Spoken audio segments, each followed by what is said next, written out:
So నేనెళ్ళిన next place Brighton palace spire. So ఇక్కడ per పర్సన్‌కి ఎంట్రీ ఫీ వచ్చేసి £2 టికెట్ అనమాట. జస్ట్ లోపలికెళ్ళడానికి. కానీ లోపలికెళ్ళాక మళ్ళీ మనకు సెపరేట్ టికెట్స్ ఉంటాయి. సో నేను డోరా ది ఎక్స్‌ప్లోరర్ బ్యాగేసుకొని లోపలికెళ్ళిపోయా. సో లోపల ప్రతి రైడ్‌కి ఐ థింక్ ఆల్మోస్ట్ £6 టికెట్ ఉంది. కానీ వాళ్ళ దగ్గర ఒక కంబైన్డ్ ఆఫర్ ఒకటుంది. £32కి కొన్ని రైడ్స్ ఎక్కొచ్చు అని.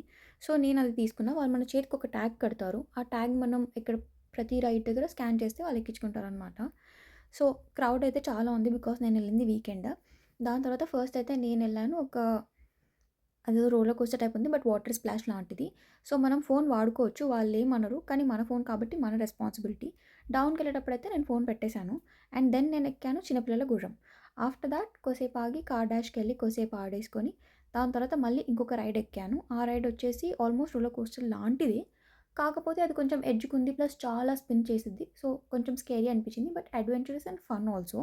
అండ్ నెక్స్ట్ వచ్చేసి నేను రోలర్ కోస్టర్ కూడా ఎక్కాను. బట్ వాళ్ళ దగ్గర ఫోన్ అలౌడ్ లేదు. ప్లస్ వాళ్ళు కూడా ఏం వీడియో ప్రొవైడ్ చేయలేదు కాబట్టి దాని వీడియో తీసుకోలేకపోయాను.